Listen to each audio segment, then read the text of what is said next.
Good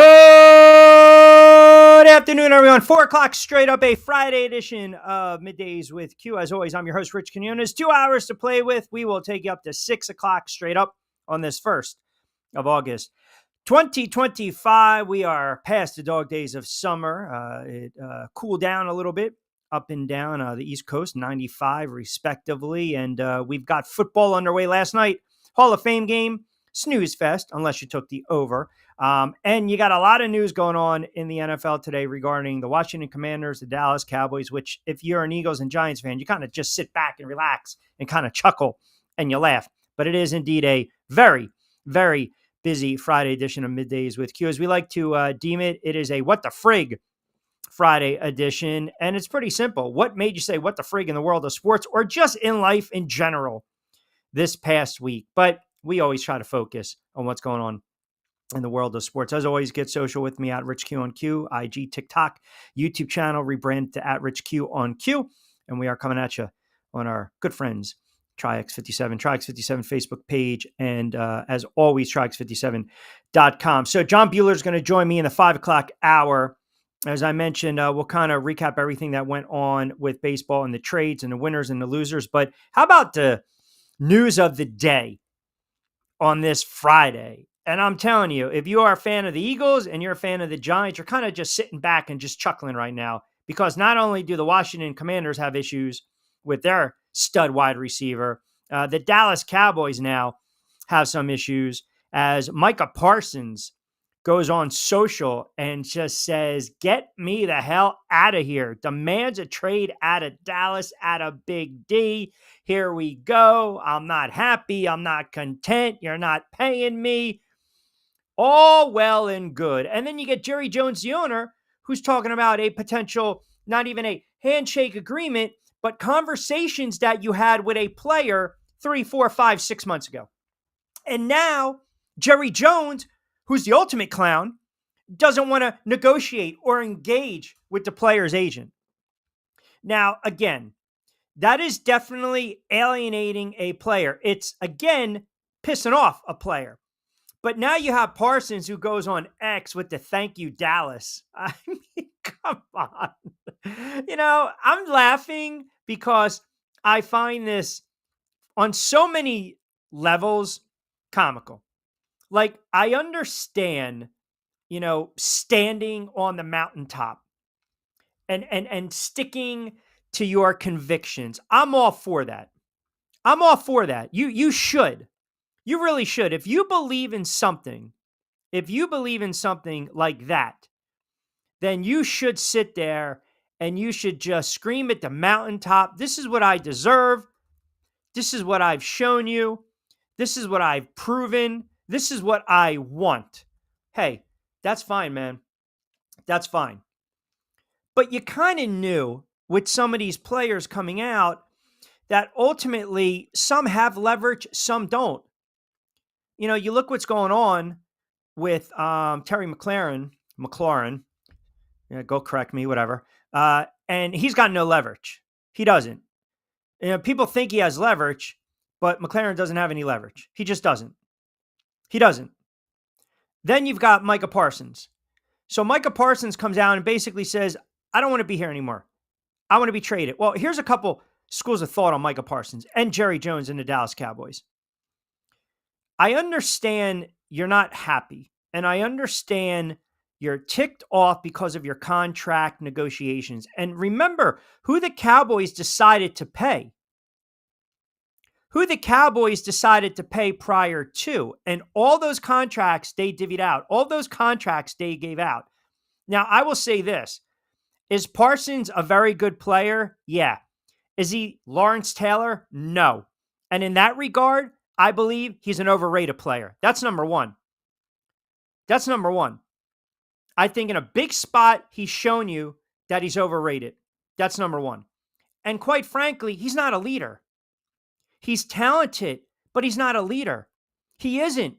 And I'm telling you right now, You go around, you keep doing these friggin' podcasts during the season and the off season, and you're getting other players to come on, and you're waxing poetic about what's going on in Philadelphia. You're waxing poetic about Jaden Daniels. You're waxing poetic about, Kansas City. You're just talking up all these other teams. Jerry Jones doesn't want to hear that. He doesn't. Your teammates don't want to hear that when you're basically calling out your teammates on a podcast. It's a horrible, horrible look, but I understand this is the age we're in. I get it. Players do this. Players have their pod. They get a lot of eyeballs. They get a lot of ears. They get a lot of listens. But again, a business standpoint, when you're talking about the NFL and you're talking about making a lot of money and hundreds of millions of dollars, a guy like Jerry Jones and the Dallas Cowboys, they don't want to hear about Micah Parsons going on a pod and basically ripping Diggs or another cornerback for missing that route or slipping or dropping the pick. They don't want to hear that. So you might actually say sometimes you're just not even worth the trouble. Now, again, very good player, but I don't want to hear this Lawrence Taylor kind of nonsense, right? Because again, you can look at some big spots from Micah Parsons and he showed up very small. This guy has been in 4 playoff games. He had one impact in one game, and that was against Tampa Bay. He did nothing. He did nothing a couple years ago when Jordan Love and that defense was going nuts. I'm sorry, that offense was going nuts. On the road, Green Bay came and they waxed the Dallas Cowboys. He didn't even have a stat in that game. So you can sit there and you can give me all the regular season stuff all you want with Parsons. Very good player, but I'm not going to sit here and stick the guy in the Hall of Fame. And I think there's a level of overratedness to Micah Parsons. I really do. Because everyone was talking about this guy being Lawrence Taylor 2.0. There's only one Lawrence Taylor. But I also understand the player side. He wants to get paid. And he hasn't had a conversation or his agent with Jerry Jones. And that is an issue. It's August 1st. Training camp is among us. The preseason is among us. The regular season is right there. It's right there. Now, everyone can, again, sit there and say all they want about, hey, listen, pay the guy. Well, some of the guys coming out, they've already gone taken care of. They've already been paid. The CeeDee Lambs, the Dak Prescotts of the world. That's on the owner. That's on Jerry Jones. That is on Jerry Jones, period. That is definitely on Jerry Jones. He's shown you he's a clown owner. You know it, and I know it. And he's not going to budge here. He's not. There's something more to this story. There's something more going on when you have an owner who's coming out and you're kind of purposely chiding the player. You're purposely taking a couple shots at the player, and then the player's coming back and taking a couple shots at you. There's something to be said about that. Sometimes you got to read, the devil's in the details, right? You got to read the fine print. There's something going on. And I'm telling you, the way Jerry Jones is probably thinking to himself, I'll be damned, I'm not going to pay him. Now, I'm not going to tell you that's the right choice. That's not what I'm going to say. And again, don't get it twisted. He's a good player, but I'm not going to sit here and say he's an all-time great, right? Now, again, we can go over the Giants were not going to pay Saquon, period. They just weren't. And he went to the Eagles and he had an extraordinary season. The Commanders right now, with their wide receiver situation, they don't need to pay the wide receiver. They can tag him. They have the leverage.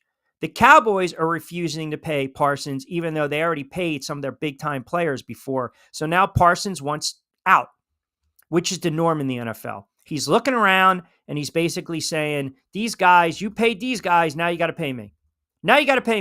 Okay, that's fine. Like, in my heart of hearts, do I believe something gets resolved in Washington and something gets resolved in Dallas? I do. Because a lot of times it's smoke and mirrors. The players are coming out just to see how the organization will react. But now you've got, I think, a little more wiggle room in Washington, but not as much as Dallas. I think there's a standoff right now.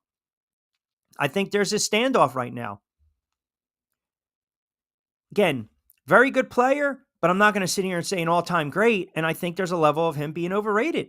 I really do. You got to perform in a big spot. You have to. You got to perform in the big spot. I mean, you go back and you look at the last, I don't know, guy didn't do anything. He had 2.5 sacks to close out the season against Washington. They weren't making the playoffs. I mean, we've seen this before with the Dallas Cowboys. We've seen this before. In that game that they gave up 48 points to the Green Bay Packers, this guy had two tackles. That's it. 2. Game wrecker. 2 tackles. Come on. Stop. The last 5 out of 6, 5 out of 7 games, didn't even get a sack. A couple tackles here and there. And oh, by the way, they were giving up 37, 38, 28, 42, 28. Come on, man. Like I said, very good player, but I think there's a level of Micah Parsons where I think it's, burst on the scene. We saw what he was doing as a linebacker. You shouldn't be doing that. Then as a defensive end, you shouldn't be doing that. And all of a sudden, boom, we want to stick him in the Hall of Fame. Doesn't work like that. But I will say this one more time. So there's no getting it twisted, as you guys like to say. I think Washington's going to figure out what they're going to do with their wide receiver. And I think Dallas is actually going to figure out what they're going to do with Parsons. And I think Jerry Jones, I see these situations being resolved. I do. I really do. I do. Guys want to get paid. Guys want to get paid their worth. And in the NFL, we always argue what? Am I paying you for what you did? Or am I paying you for what I believe you're going to do? And listen, his statement is strong. I no longer want to be here. I no longer want to be held to the closed door negotiations without my agent present. I no longer want shots taken at me for getting injured while laying on the line for the organization, our fans, and my teammates. Like, those are fair comments to say as a player. But again, you have to take into consideration everything. And all people want to do is look at what he does on the field. And that's not how the world works, especially in sports. You also, and again, don't sit here because, more famous talking heads than little old me have said the same friggin' thing over the last 24 hours. You have your own podcast. You're ripping your own teammates. That's not a good look. It's not. It's just not. You can sit there and say, get off the port. I don't want to hear it today on a Friday. I don't. Players don't want to be called out by teammates. You keep that stuff in-house.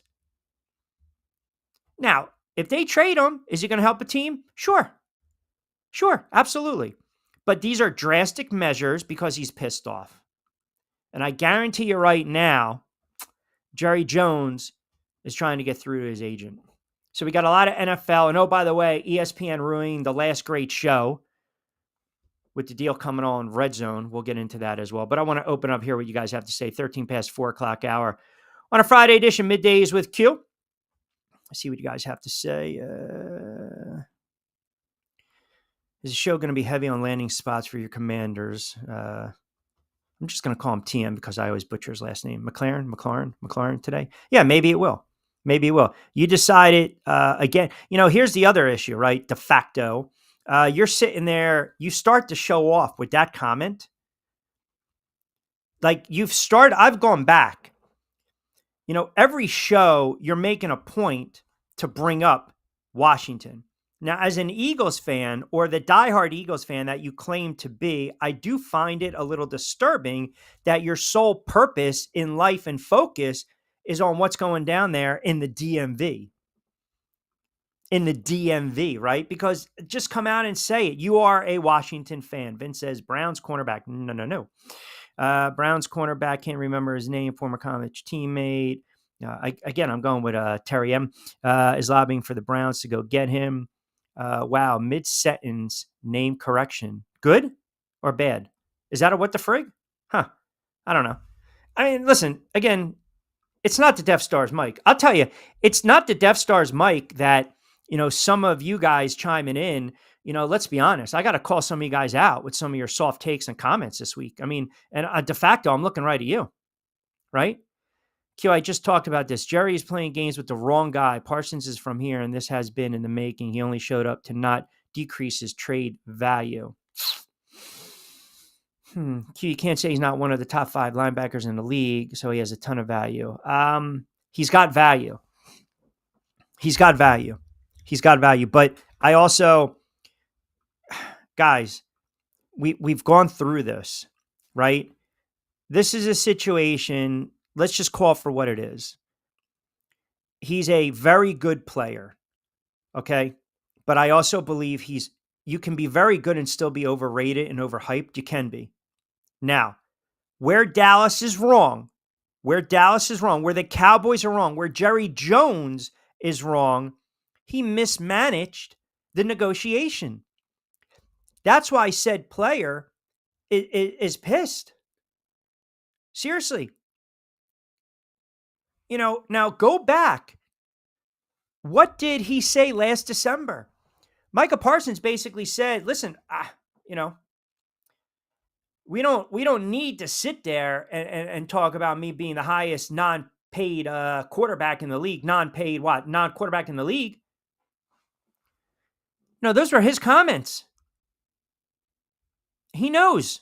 But now, fast forward where if Jerry Jones is not picking up the phone and his agent, and the agent's job is to get the player the best deal, do what's right, do right by the player, and Jerry Jones and the brass they're not picking up the phone. That's on Jerry Jones.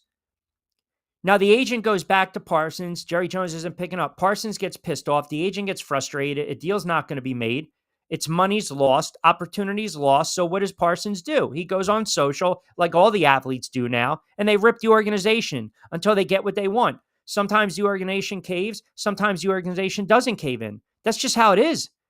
So yeah, from that standpoint, Dallas, Jerry Jones, definitely. But like I said, you can't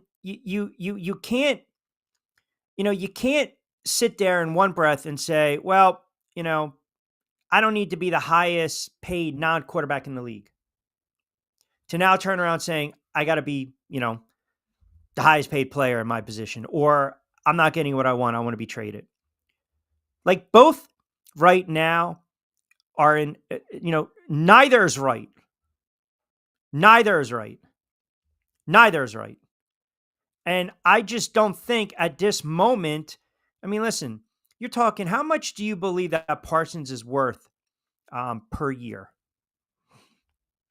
How much, if you believe he's that, that guy, and we're going to go, a defensive end / linebacker hybrid position, what do you value him at? Because right now, remember, this is his rookie deal. He's set to make $22 million. Is he a $35 million? I'm not paying him $35, $40 million. I'm not. Not happening. Nope. Not happening. Nah, I'm not doing that. Because this team's not even near contention. They're not. Again, just what I'm saying. This is what I'm saying. Again, with the Commanders crap. You know what? De facto, it's 4:18. It's a 15-minute ban right now because every comment coming in from you is Commanders. So the more you comment about the Commanders, the more I'm going to re-comment. The Death Star Mike has a hating sensor and detector. Too much hate. Had to reboot quickly. Death Star Mike is fine. I actually feel very confident about the Death Star Mike going forward. I feel so confident that I won't have to engage in the propaganda and these just asinine wagers that have been thrown out in my direction regarding the Mike. I won't. I'm a fan of your Commanders losing almost as much as I'm a fan of the defending Super Bowl champions winning. You know what? Just please, you're starting to annoy the hell out of me today. Just get out of here. I don't want to hear this crap. I don't identify with that de facto because I'm a fan of seeing Sam Darnold go back to his backup ways and lose his glass slipper. I think we saw that. Last time. The week of July 28th, August 1st, 2025 should be known as a Woosah week. Yeah, it should. No, the mic wasn't faulty. That wasn't the mic. I have my audio levels right here. There's not an issue with the mic. Leave me alone. You can bookmark the friggin' tape. I don't care. If I went like this, then you would say there's an issue with the mic. But There's not an issue with the microphone right now. There's not. So just go away with the nonsense. Leave the Death Star mic alone. Leave the attire alone. Leave the hair alone. Leave the comments alone. This is where we're at. Parsons overrated. Yes, Washington's going to get a deal done. They're not. Dallas is not going to trade Micah Parsons. They're not trading him. They're not. It's not going to happen. They're not going to trade him. And Dallas is not even close to being a contending team. Like, you guys make it seem like, oh, you got to have this guy on the field. They're not that good. It's one of the reasons I think if you're the Eagles, you're kind of laughing it up. You're just absolutely laughing it up right now, knowing the nonsense going on in Washington, the nonsense going on in Dallas. You know, the Giants, believe it or not, quietly kind of going about their business. I don't know what kind of season they're going to have. I don't think they're going to be very good either.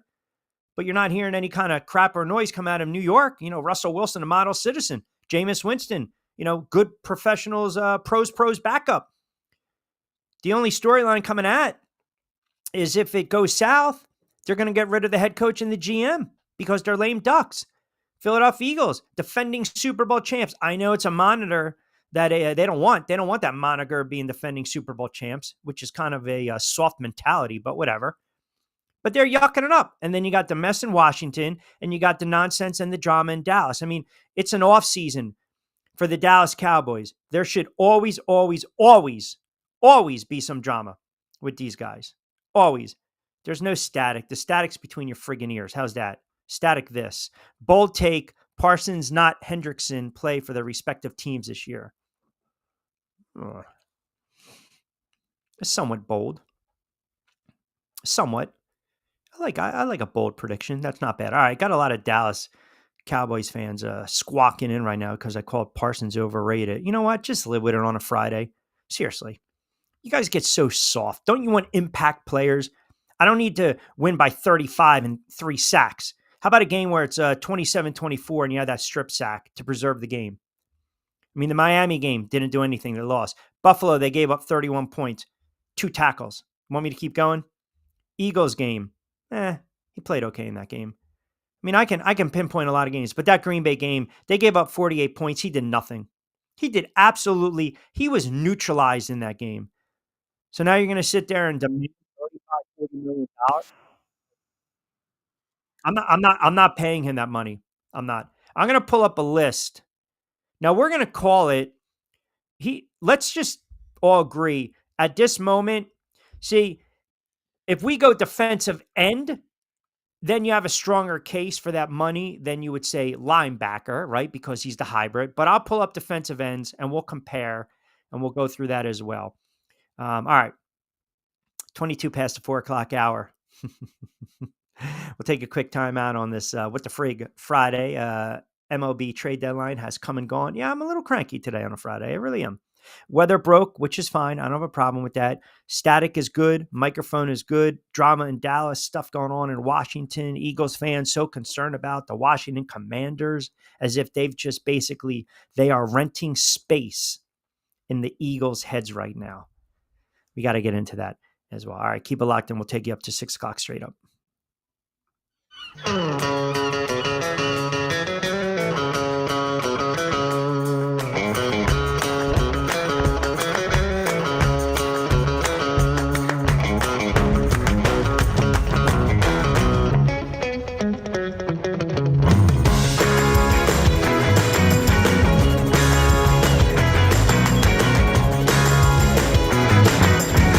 This is what the Down Beach Seafood Fest is all about. It's about community, it's about friends, it's about culture, right? The food culture in Atlantic County is rich.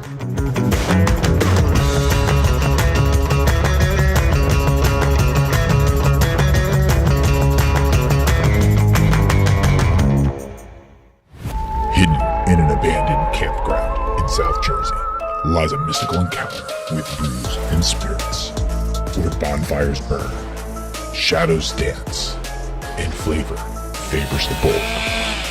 Ghosts, ghouls, goblins, grown-ups, it's time to reclaim Halloween. This is Witchcraft, October 10th and 11th. For tickets and information, visit witchcraftnj.com.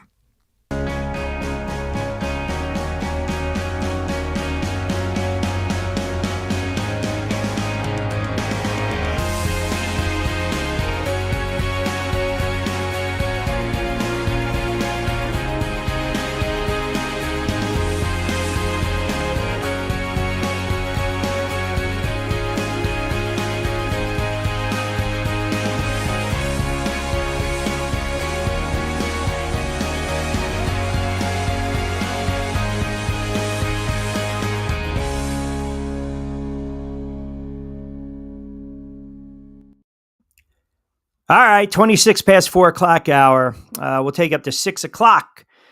Does Q have a stone in his shoe or something? No.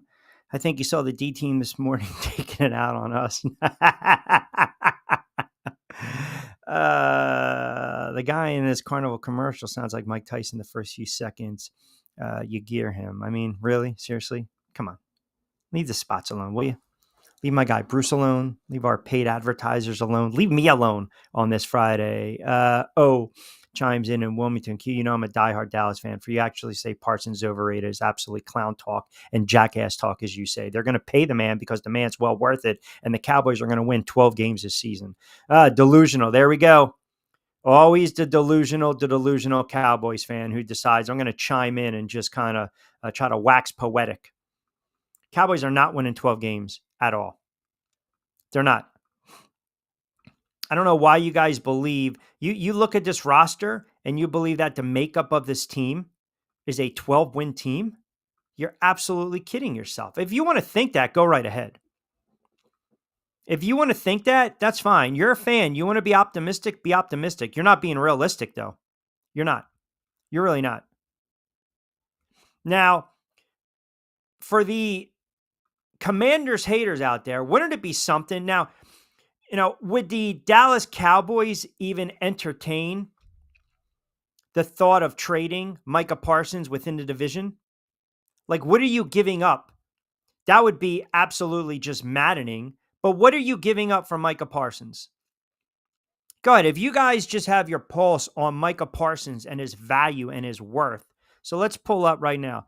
Top 5 linebackers in the NFL. And, the other thing is that annoys me to no end is that I got to deal with, the Penn State guys that tune into the show. And they know who they are because, Penn State through and through, man, through and through.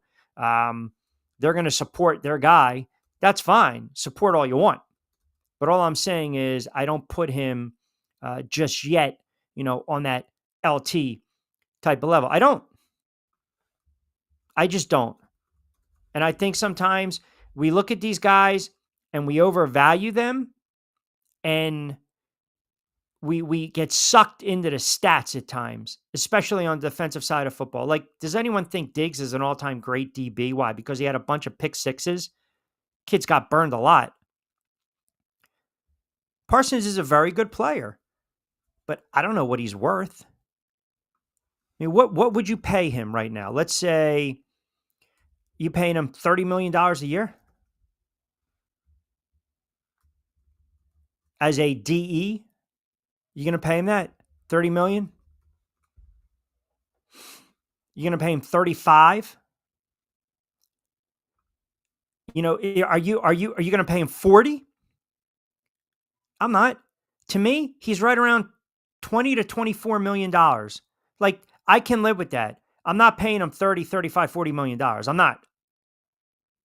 No, not happening. And if you do that, you know what? I don't want you managing my books.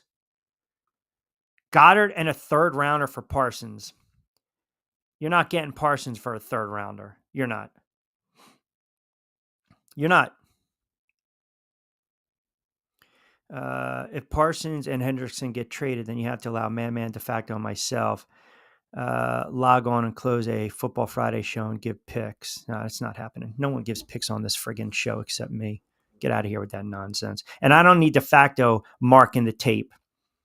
I don't need that kind of nonsense either from de facto because he's very close to being on the list. Damon says, I would go 10 at 230. So 10 at 230. So you're paying him $23 million a year. 10 years? Psh, no. He's 26. He's 26. He's missed a couple games last year. I'm not paying him 30, 35 million. I'm not doing it. Not. He's younger than TJ Watt. You can't expect him to sign for less. Yeah, but because that's what the market bears, right? That's what the market bears. I mean, who's the better player? Is TJ Watt better than Parsons? I'm just asking. I'm just asking. I mean, look at TJ Watt's career. This guy's got over 100 sacks. He's a stud. But as you alluded to, yeah, he's a little longer in the tooth. He's 30. Parsons is 26. He's got a couple years on him. But again, you're talking Defensive Player of the Year, AP, All-Pro. TJ Watt is getting paid for what he's already done. He's getting paid to what he's already done in the NFL. Now that contract, he got $40 million signing bonus, but I can't. I heard Michael Irvin said 10 years, 245. That means Micah Parsons would be 36 years of age at the end of that contract. And they're probably at somewhere along the line, he'd probably want to rip it up and get a new one. But I'm not, I thought TJ Watt got paid a lot, but it's not my money. It's not our money. Look, these are very good players, but I also want a game wrecker. And I also want a player that's going to contribute. And I'm telling you, as much as you guys, you don't want to hear it or you just don't want to admit it, when you have a player that plays for the Dallas Cowboys, whether they're good, great, or potentially legendary, and you have your own podcast, and you go on your podcast and you make certain comments, right? Never a good thing, man. Never, This guy's going on a podcast and he's talking about, then Mike McCarthy talking about, coaching changes and the team dynamics, what draft prospects he would like, right? I mean, when you have your own podcast and you're taking questions and you're talking about the head coach and you're saying, wow, it's above my pay grade, that's pretty, you're kind of throwing the coach under the bus, right? When they lost to the Philadelphia Eagles, he was talking about, hey, we got to improve, the camaraderie, express confidence, right? We got to turn things around. Talking about the draft. He's actually pissed off when they don't draft who he wants. Like, again, I'm telling you, you have to, you can have comments, but those comments should be kept in-house. That's it. They should be kept in-house, not during the season when everything is fresh and raw and you just lost a game by 27. You didn't have a stat, but yet you're going to come on and you're going to get on, I don't know, a guy like Malik Hooker, or you're going to go on Diggs and you're going to laugh about a drop pick that could have sealed the game in a close game. Like, nobody wants to hear that stuff. I mean, yeah, we want to hear it, but Jerry Jones doesn't want to hear it. Organizations don't want to hear that. Guys within that locker room don't want to hear that. I don't care what you tell me. I don't care what you tell me at this point. Guys don't want to hear that. They don't want to hear their own teammates basically calling them out. That rubs people the wrong way. And maybe if you look at the offseason and some of his recent comments over the last several months, also having the comment that he doesn't need to be paid, the highest paid non-quarterback in the league. Now, all of a sudden, I'm not saying he's reneging on it, but, he's backtracking, walking that back. Doesn't sit well. It just doesn't. And as I alluded to, it's not like the Dallas Cowboys are really going to make any noise this season. They're not. It's a 4-team race in the NFC. It really is. It's a 4-team race. Nick and Wiley chimes in. Q, as an Eagles fan, I absolutely love the drama, but I agree with you. I don't think the Cowboys are going to do much this year. I'm more worried about Washington, contrary to some of your commenters. Washington is going to be a tough out, whether they get a deal done with TM or not, who has no leverage, by the way. Everyone thinks players always have leverage. The players, you have to have leverage. You have to. Well, if he really wants to get traded, the Steelers go out, you got Aaron Rodgers, go get a wide receiver. Get a complimentary piece right now. No. Now, do you want to read into it that Washington signed Braylon Sanders after these trade requests? Okay. You want to read into it? That's fine. But again, this player doesn't really have leverage. He doesn't. And I like him. I think he's a very good wide receiver. I really do. But the problem is now you've got some GMs that are looking around and they're seeing how business is being conducted. And they're looking and they're saying, well, do we really want that? See, he believes his agent holds the cards. And he doesn't. And that's the problem. So you think it's a little smoke and mirrors. I'm going to come out. I'm going to request a trade. But I don't think that's going to convince Washington's GM, Adam Peters, to make a rash decision or to give in or to cave. I mean, I think it's a reality check, to be quite honest, because the standoff right now is going to get uglier and uglier. He's looking at $30 million on his next deal. Every player feels undervalued. Every player feels misused, undervalued, not appreciated. It comes with the territory. But, when the player finally shows up to training camp and all the reporters are egging him on, trying to prod him and poke him and needle him, and then he has a little bit of that outburst before training camp, pretty uncharacteristic. And then what happens? You get the holdout. And then you show up. Now you want the trade request. Commanders hold the leverage here. They hold the cards. They do. And again, they haven't handled it well. The player hasn't handled it well. But players try to flex their friggin' muscle, right? They try to flex their muscle and they try to force the issue. And I get it, because when you do that and you force the issue, then you draw attention to yourself and you make the headlines and we're talking about it. And then all of a sudden the fans want to revolt on the GM, on the owner, on the head coach. You got to pay this guy. Pressure's building up. I mean, imagine if Daniel Snyder was dealing with this nonsense. I mean, Elise Peters is running a tighter ship right now, right? But I'm telling you right now, man, Washington holds all the cards. And if any deal is going to happen, it's going to be on their terms. It's going to be on their terms. And that's what players don't realize sometimes, because he's under contract for 2025. So if I'm Washington, I can turn around. I'll franchise tag you for 2026. Hell, I'll tag you for 2026, even 2027. Guess what? You want to play hardball with me? Now you're going to play year to year. And if extension is going to happen, Terry, it's going to happen when I want it to happen, says Adam Peters. Now, is this player, McLaren and Parsons, are they going to go the Hassan Reddick route? Are they going to go the Le'Veon Bell route? I mean, you got to have a, that kind of fractures.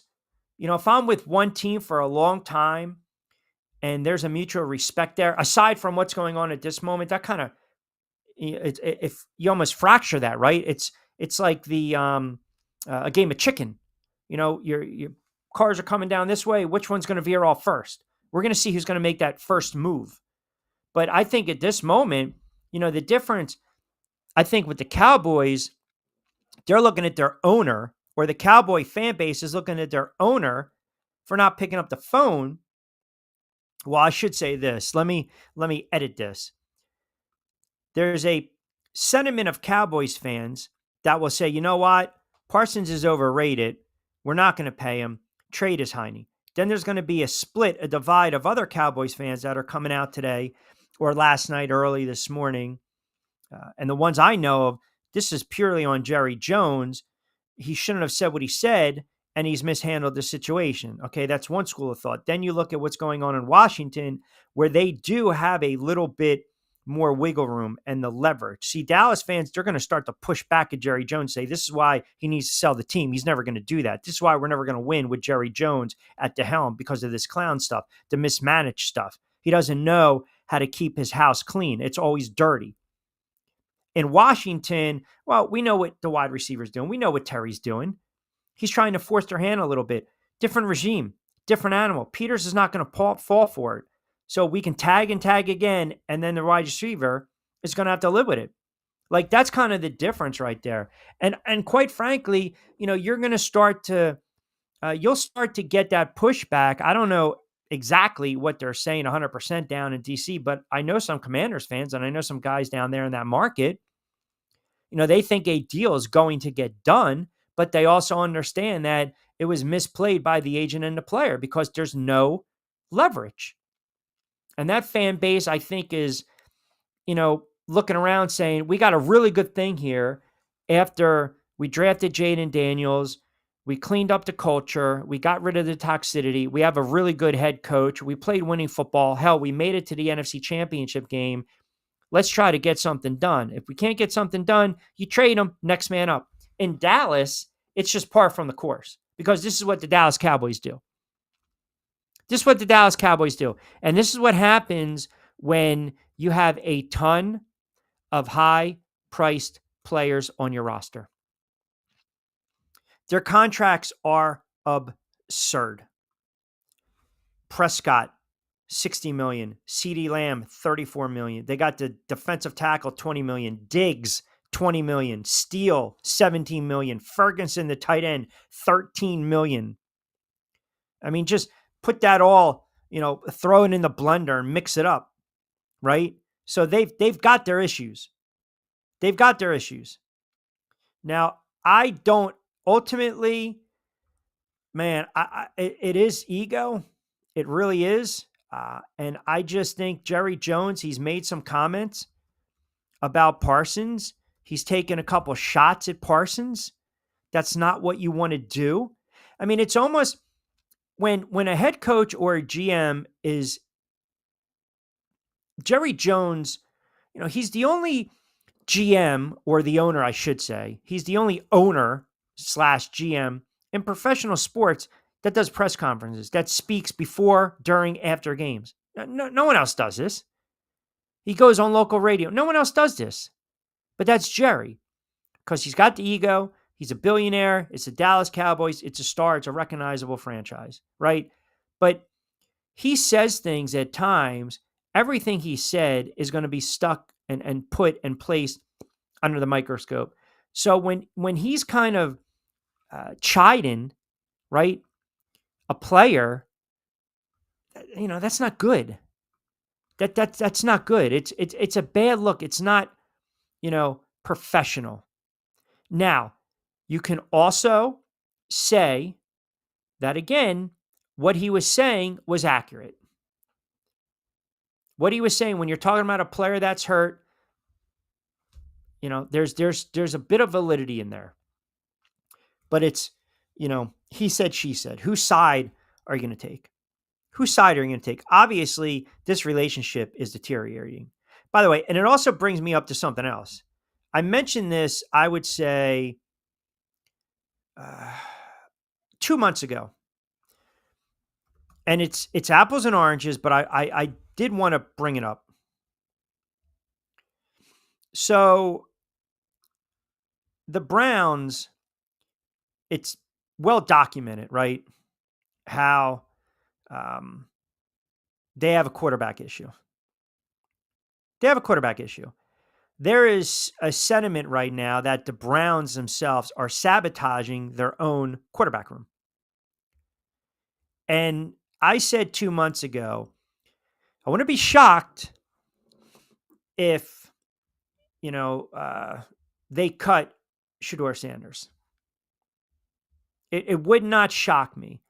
And I brought it up not because of who they have in their room, but again, when you have a GM basically saying, hey, man, really didn't want the kid. I mean, just, right? You know, I mean, you can't make this up. Jimmy Haslam is the Browns owner. And this just came out like 2 days ago. And everyone wanted to know who made that final call, to draft Shedeur Sanders. So they select Dylan Gabriel in the third round. Then they doubled up on a quarterback and they selected Sanders at what was it? 142, 143, 145, whatever. So you saw this kid's draft stock drop. They got Watson, who's never going to play again. They've got Flacco, and obviously they got, as Angel says, Slim Pickens, Kenny Wilson Pickett. Haslam basically said this, right? He disputed speculation. He pushed Browns GM Andrew Berry to draft Sanders. Quote, "If you would have told me Friday night driving home, y'all are going to pick Shedeur, I would have said that's not happening.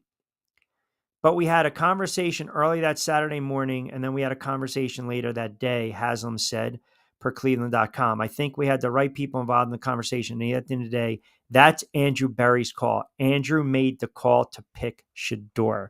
Now, that's you hear those comments, and at first you're like, oh, he's back in the GM. He's not. He's basically stepping away from that.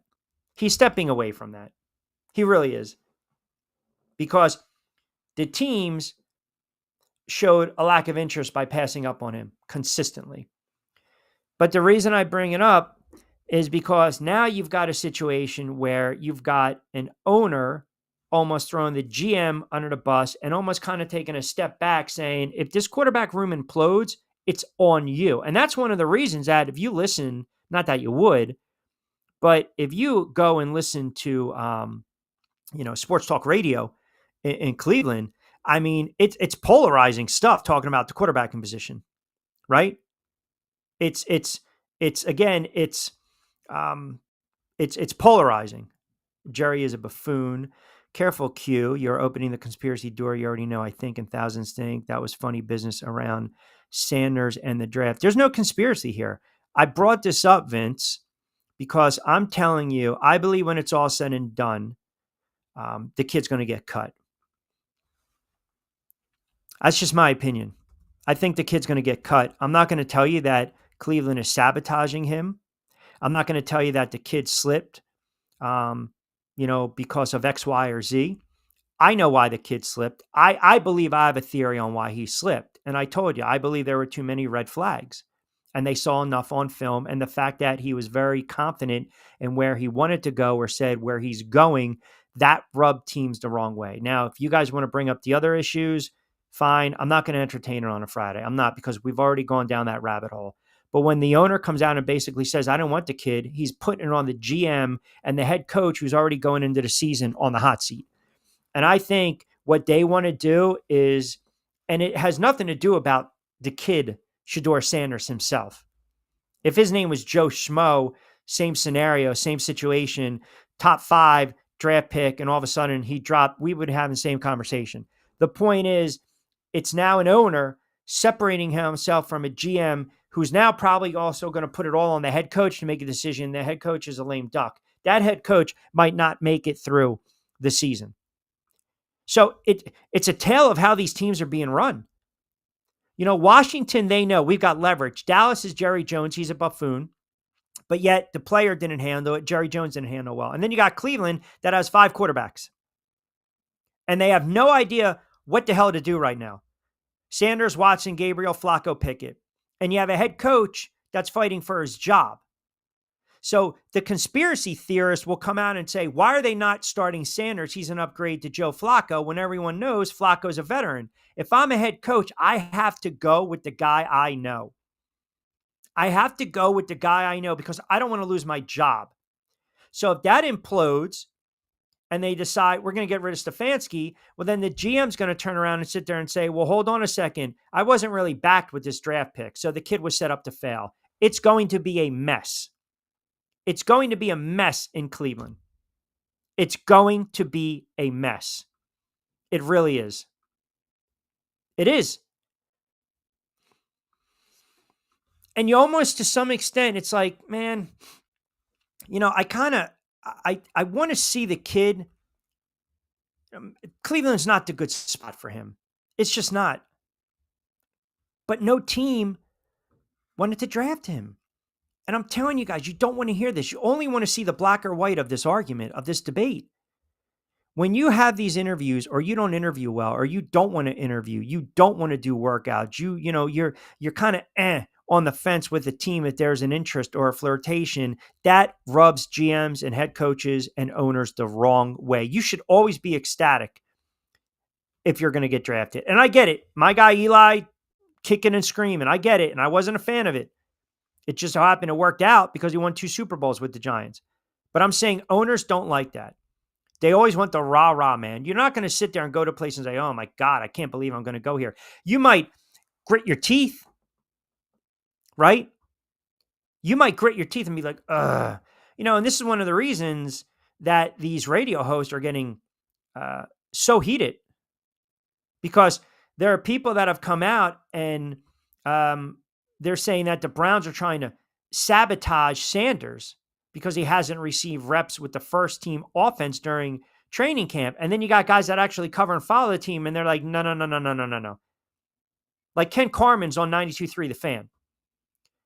And he basically said they're doing everything they can for a guy with the name of Sanders, a star of his caliber. They're doing everything they can to provide the fair shot possible for him. I'll take it to my grave, whether it's in the next minute, the next 30 minutes, or the next 30 years. I'll take it to my grave and say it right to St. Pete's face. What he's basically saying is stop trying to make this out to be something else. Just because the owner maybe didn't want to draft a kid, and the owner has a right to say that, it's an owner. They're allowed to draft who they want to. Don't sit there and say now the kid's not getting a fair shot. It's just Cleveland's not the best destination for him. It just wasn't the best destination. Sanders might have been better going off to Carolina. Getting drafted by Indianapolis, getting drafted by Carolina, sitting for a little bit, and seeing what they're doing, and that head coach, or in Indianapolis. You already had I think Berry made that move.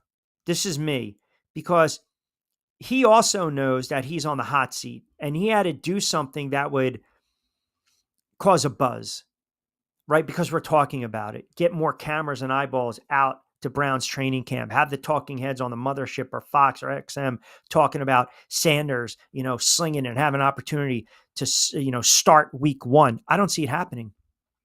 I don't. I really don't. And I think ultimately this head coach knows his time is coming to an end. And that's why I think he's going to start Flacco. I think he's going to start Flacco, because then he can at least turn around and say, it didn't work out with Joe. Now maybe we'll go to one of these kids. I don't need to see Pickett. And I don't know how good this kid Gabriel is going to do. You back me in a corner right now and you said, what would I do? What would I prefer? If I'm Stefanski and I know I'm going to lose my job and I need to save my job, I have to at least go down with the veteran just to see how it plays out for the first couple games. Then I'll make a decision whether I'm going to get Gabriel or Sanders if he's on the roster. I'm not going to Pickett. I'm not. I don't like Kenny Pickett. I don't think he's a very good quarterback. I don't. I think he stinks. So let me see what I have with one of these guys. And then I can plead my case. Well, the fans, and they wanted Flacco. The team wanted Flacco. They respect him. We went to Flacco. We were 1-6. We threw out Gabriel. We lost 2 straight. We go to Sanders. The kid showed a little bit of promise, but we finished with 4 wins. I'm out of a job. That's how bad it is. That's how bad it is, right? And the one thing is that Haslam actually has been complimentary of Sanders. Little vote of confidence. But I don't know if this kid's going to make the team. I really don't. I really. Sanders' son didn't say anything. Dad Sanders talked and it passed people off. It's no secret. No, that's not true. Shedeur Sanders actually said stuff. What are you talking about, Vince? He absolutely did. Come on, man. Do your homework, will you? Absolutely did. He was talking about where, he might be going, some of the teams he's interested in, some of the teams that he would like to land. He mentioned the Giants a couple times. Listen, you can sit there and say whatever you want about what Dion said, right? But again, don't tell me Sanders didn't say anything, because the kid had the most friggin' worst interview with the New York Giants. Brian Daboll came out and said it. I mean, come on. I mean, the Giants were really considering Sanders in the first round. Yeah.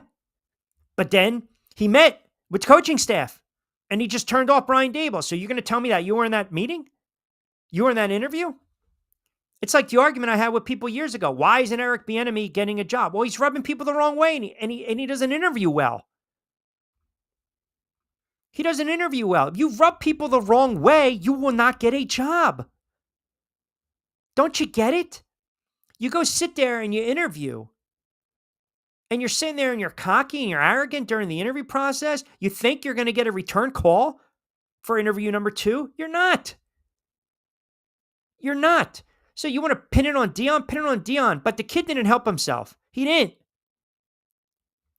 Now, it's unfortunate because this is the situation that he's backed into. And only time is going to tell. What's going to go on with Sanders. And I'm telling you right now, I would not be shocked if he got cut. I said it 2 weeks ago, or 2 months ago, and you guys blasted me. Coaches don't want distractions. They don't want drama. They don't want distractions. They don't. They want to come in, they want to do their job, and they want to try to win football games. And the last thing they want is to have a headache, right? They don't want that. They don't. They just don't. Omar chimes in. Q, you actually bring up some very valid points regarding Parsons. I'm not going to sit here and say he's overrated. I'm not going to pay him what they're suggesting he be paid, but let's be honest, you take him off that Dallas defense and we stink. Yeah, no one is disputing that, No one's disputing that. He's made his case. He wants out. Okay, we'll see how it plays out. I mean, you guys think just because a player demands a trade, he's going to get traded? I mean, you think that it's that easy? You know, some players will sit there and they'll do the old-fashioned thing and they'll hold out, and then they start to realize, oh, I'm losing out on money. I got to come back. You know, Le'Veon Bell, basically, that was career suicide. He came out and he said it. That was career suicide. He got horrible advice. He got absolutely horrible advice from his agent. I mean, it made no sense. It made no sense. You're going to sit out. You're going to forfeit a salary. You're going to forfeit time. And you decide, well, this is why. Because running backs, well, no player wants to be tagged. So the Steelers tagged him in 2017. They come right back and they tagged him in 2018. But he didn't want to sign that tag. So he didn't attend. So he missed the first regular, season game, 9, 10, 11? And then he got horrible advice because he didn't report until after the deadline, which meant you're ineligible to play, so you miss out on 2018. And they basically said, we're not dealing with this guy anymore. We're not. He's not a team player. We're not dealing with him. He's not a leader. So we're not going to tag him. Go ahead, free agent. Here you go. It was a horrible mistake. Horrible. I don't care, if he got the 52 million to 35 guaranteed. It was not good.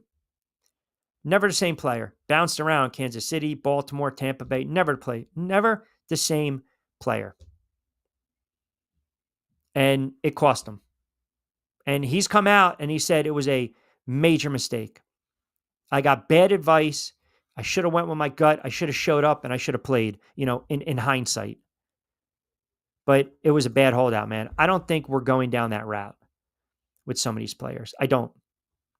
And Bell even came out a couple years ago and said, look, I regret the decision. I shouldn't have held out. All right, fast approaching 5. Quick timeout. We'll come back on the other side, get to your comments as well.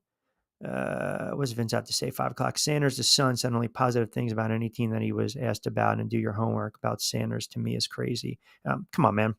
You're wrong. You're flat out wrong, my man. You're wrong. You're wrong. Oh, okay. If you don't want distractions, don't draft the most famous quarterback in the 5th round. How about some accountability for the franchise? See, you're pissed off, and please don't insult me, Sam, a representation of the Shield. You're pissed off because you want me to make this a friggin' black and white issue. You want me to sit here and say that Shedeur Sanders dropped and no one wanted to draft him because he was a black quarterback. Is that what you wanted me to say? It's the most asinine, clownish thing. I think if you think like that, then there's an issue. There is. He fell because of his arrogance and the red flags, and obviously the scouts saw stuff on tape, a la the opposite of Mel Kiper, who was basically suckling it to teat, cashing the checks from Dion in Colorado. That's all the opposite. Stop. Because the last time I checked, Cam Ward was a black quarterback. Come on. Come on. Hello? I mean, stop. Stop. We're not going to do this, guys. Stop. Stop. I get it. You're a Shedeur Sanders fan. And when the kid friggin' flames out and gets cut, be the first one to come on the air and man up and say, you know what? You were right. You were right. You were right. Come on. Just stop already. Yeah. You're right. You're right, Vince. You were in those. There were no red flags talking about where he wants to go. Right. Choosing to work out or not to interview. Okay. I gotcha. Or interviewing poorly. Right. Because you sat in there with Joe Shane and Brian Daboll when he interviewed with the Giants. Yeah, that makes sense. I got it. You're right. You're Mr. CU. You're Colorado. You're the Buffs, man. You got it. You know it. You're tight with the Sanders family. I get it. You know exactly what's going on in that kid's mind. You know exactly what's going on. Cleveland, again, bad pick. Not the best place for a quarterback to go. So yeah, when you get the owner to come out and say what he says and puts it on the GM, and it's almost like, well, I wouldn't have taken him. It's a bad look. But if the kid got drafted in Indianapolis or Carolina, two places that I think would have been nice fits for him, and if he still fell in the draft, 4th, 5th round, and he's still struggling to get reps, and he's cut by Carolina or Indianapolis, it does not matter to some of you guys out there. You will still come with the same crap, the rationale and justification on why he got cut. And it's old, man. It's absolutely tiresome and lazy. Is it possible that maybe the kid is just not going to be a very good NFL quarterback? Is that possible? Is that possible? Really? Can we just talk about that for a second? The skill level? Maybe he has an opportunity and maybe he lights the world on fire. And if he does that and he wins some games and he solidifies himself with a franchise as a starter, I will be the first to come on the air and say, well done, Shedeur. Got egg on my face. Good for you. Good for you. You should take the job. You should grab the job. You shouldn't let a Flacco beat you out. You shouldn't let a Pickett beat you out. You're getting the reps. Go out and make the most of your situation. But if it doesn't work out, or he hems and haws, or he's got a bad attitude, and they decide, we don't want this kid around, then what's going to be the excuse for him? What's going to be the excuse? I mean, there are some, and there are a lot of Browns fans. I told you, I did radio in Ohio. I talked to a lot of Browns fans. I know Howie's a big Browns fan. Like, I don't know if Howie would sit there and say, right now, week 1, I want to see this kid start. I know my guy Mike in Columbus. I know my other guy Mike in Cincinnati. My guys in Dayton, in Kettering, at old cold beer and cheeseburgers up there. I'm telling you right now, again, some of them are like, we want to see him start, right? So listen, I don't know. I don't believe this kid's going to go out and light the world on fire. I don't. We took him off first reps to study the playbook more now that his father is on his way to recover. Maybe he will get better. Who knows? Hey, listen, it's just about the narrative that some of you guys want to push. That's all. It's the narrative that you guys want to push. I got guys in Ohio, they want to see this kid start. But I also know some people that want to see him start so he can fall on his face. I'm not wishing that. I'm not. Like, I can't sit there and say, I don't like the kid. Never met the kid, never interviewed the kid, no contact with the kid. But I know as a Giants fan, I trust what was reported. And if the kid didn't interview well, he didn't interview well. You can't hold the coaches and the GM accountable for that. You got to hold the kid accountable for that. Some people don't interview well. some offensive coordinators and defensive coordinators don't interview well. So I'm not going to hand you the keys to my franchise as a head coach. White, black, yellow, green, blue, it doesn't matter. But some of you guys can't see past that. If he goes out, he lights up the world on fire, then sure, everyone's going to second guess, this is why you still got to draft skill over attitude. Fine. It's just like it's a no-win argument sometimes. All I'm saying is it's interesting those comments came out, and then you got the host in Cleveland basically discrediting some of the other guys coming out on the record. And I know some of these guys basically saying they're giving this kid every single shot and opportunity to try to win the position. Now go out and win it. That's all I'm saying. But that's a mess. That's a cluster. Some players have leverage. Some players don't have leverage. Washington, no leverage. Dallas, who the hell knows what's going to go on with Jerry Jones? All right, John Bueller from Fansided and on the other side. Quick timeout, 5 o'clock hour, 16 to book, 60 to play with. Hidden in an abandoned campground in South Jersey lies a mystical encounter with booze and spirits, where bonfires burn, shadows dance, and flavor favors the bold. Ghosts, ghouls, goblins, grown-ups, it's time to reclaim Halloween. This is Witchcraft, October 10th and 11th. For tickets and information, visit Witchcraft.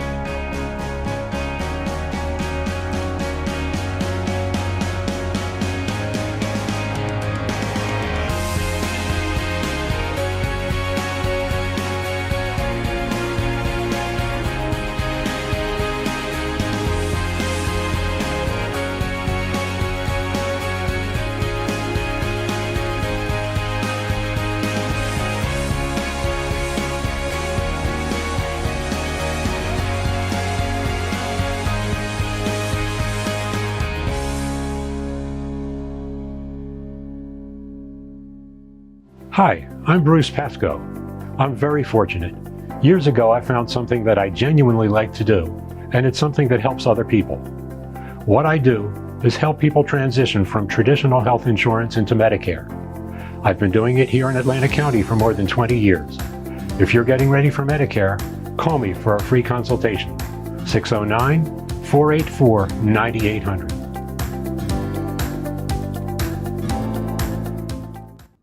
All right, 5 o'clock hour, 16 to book, 60 to play with. We'll rip off some of these comments as well. I love how you guys think Mel Kiper's the end-all, be-all. That guy was salivating over Sanders. He was collecting a check. It was an embarrassment. He was pleading with teams. I know for every Kiper and Yates that have waxed poetic about players, I can easily combat that with some of these other draft gurus that have hit the nail right on the head, and some of them that have been absolutely wrong. So like I said, sometimes it is it's an argument I'm not going to win, but I'm okay with that as we welcome in John Bueller from Fanside, kind enough to join us for a couple of moments on a Friday. How are you, my friend? Doing pretty good. How are you?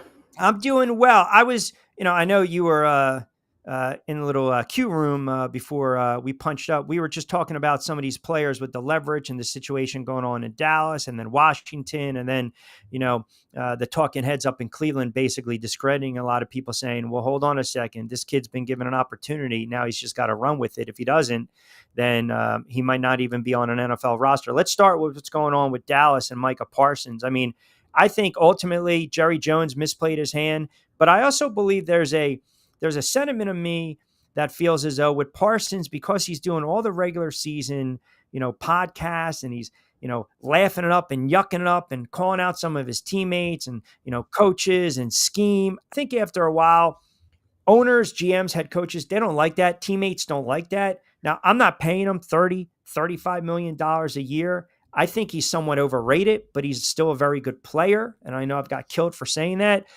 Do you think this issue gets resolved, or is this more of just kind of barking right back at Jerry Jones as Micah Parsons? It's unbelievable, isn't it? Like, Parsons should get the extension. He's in that same tier of edge rushers that got one, whether that be Max Crosby with the Raiders, Myles Garrett with the Browns, or TJ Watt with the Steelers. Obviously, with the Bengals, with Trey Hendrickson, that's a little more complicated because Mike Brown is cheap in the dictionary. That's what you see there. But I don't think there's anybody out there who has a bigger ego in the world than Jerry Jones. This is all about him. It's so frustrating. Yep. It's optically, it'd be so bad if they let him walk. I know he would probably want to go link up with his former defensive coordinator, Dan Quinn of Washington, but you can't trade him there because No, I said that too. You can't. no, that's like the last place. Like I would much rather trade him to the Giants, the Eagles, than the Commanders. Oh, that might even be worse. No, the Commanders is optically bad because like you're taking a fringe Super Bowl contender and then basically being like, That's true. okay, now you are one. I'm so done with Jerry Jones under the Cowboys. It's just become a joke. And honestly, Stephen Jones is acting exactly like his dad. It's just I want it to get better, but like, yeah, I understand your point that like he's yucking it up on his podcast and everything like that. But this is a guy that could do stuff that nobody else on the Cowboys can do. You got to pay him. You waited too long. That's why the price has gone up on him. But I'll believe it when I see it, when he does get traded or doesn't go back to the Cowboys. Because you got to remember, this is the time of the offseason where the Cowboys love to win. They love to win the podium and everything like that. It drives me insane. But they also made a habit of paying a lot of players, right? I mean, think about it. Their tackles, their edges, Dak Prescott, CeeDee Lamb, right? I think Diggs, or maybe he's due. I get it. These players want to get paid for what they believe they're worth. Who won it? And some people are kind of comparing, well, look at TJ Watt. Well, that's kind of apples and oranges. Longer career. I know TJ Watt's 30. Parsons is 26. TJ Watt already has that trajectory. He's going into the Hall of Fame. But I can't see, if I'm the Dallas Cowboys, I think Michael Irvin said, give him a 10-year, $250. I'm not giving him a 10-year contract. That's number one. And I don't know. Is he in line? Do you look at him as a $25 million a year player? Probably, but I would say so that like him getting his new contract is different than the other pass rushers I've said. Like those are all guys who had second contracts. He's only in year 5 out of Penn State, only played 2 years there, opted out during COVID. But like he's the type of player that the Cowboys always pay, but even more so, like he's great. The Cowboys love paying great money to good players, and that's what gets them in trouble probably more than anything.